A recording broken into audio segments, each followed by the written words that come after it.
మన బాలయ్య బాబు గారు తెలంగాణ సీఎం రేవంత్ రెడ్డి గారిని కలిసి పలకరించి వచ్చారంటండోయ్, తెలుసా మీకు? తెలంగాణలో కేసీఆర్ గారు సీఎం అయినా, రేవంత్ రెడ్డి గారు సీఎం అయినా, రేపు బీజేపీ నుంచి మరొకరు సీఎం అయినా ఈ సినీ ప్రముఖులు వెళ్లి కలిసి రావడం సర్వసాధారణం అన్నమాట. అది ఆంధ్రాలో అయితే మాత్రం చంద్రబాబు గారు అయితే ఓకే, కానీ జగన్ గారు సీఎం అయితే సినీ ప్రముఖులకి అసలు ఇష్టమే ఉండదన్నమాట. ఒకవేళ డేర్ చేసి ఎవరన్నా కలిసే ప్రయత్నం చేశారా? అనేక ట్రోల్స్ మేము చూసి ఉన్నాం కదా.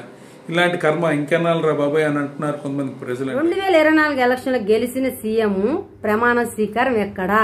అమరావతి, వైజాగ్? రేపు జూన్ 4 తారీఖు తర్వాత చంద్రబాబు గారు కనుక సీఎం అయితే అమరావతిలోనే ప్రమాణ స్వీకారం. దాని దగ్గర ప్రయత్నాలు ఆల్రెడీ నడుస్తున్నాయి అనమాట. లేదు జగన్మోహన్ రెడ్డి గారు కనుక గెలిస్తే వైజాగే ప్రమాణ స్వీకారాన్ని సాక్షాత్తు జగన్మోహన్ రెడ్డి గారు ప్రకటించారు కాబట్టి దాని దగ్గర ప్రయత్నాలు ఆల్రెడీ నడుస్తున్నాయి అనమాట. ఏదేమన్నది రేపు జూన్ 4 తర్వాత మనందరం క్లారిటీ వస్తుంది.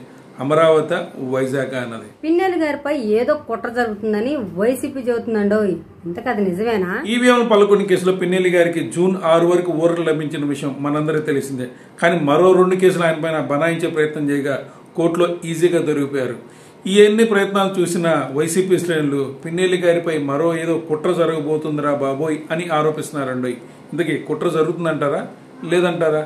కొద్ది కామెంట్ చేసే ప్రయత్నం చేయండి. ఏబిఎన్లో ఈనాడులో జగన్ గారు మళ్ళీ జైలుకి వెళ్తాడని కథలుగా రాసి చూపిస్తున్నారు కదా, అందులో ఎంతవరకు నిజమంటారు? 2019లో జగన్ గారి ప్రభుత్వం ఎన్నికైన కానించి సిబిఐ కేసులో జగన్ గారు జైలుకి వెళ్ళబోతున్నారు. మరి నెక్స్ట్ సీఎం ఎవరు అని అనేక కథనాలు వండి వార్చారు.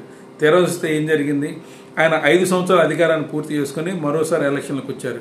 ఈ ఎలక్షన్ రిజల్ట్ వచ్చే లోపల మరోసారి ఇదో డ్రామా నడుపుతూ ఉన్నారన్నమాట.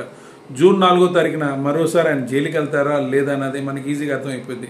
ఈ లోపల ఇలాంటి కథనాలు మనకి తప్పవండోయ్.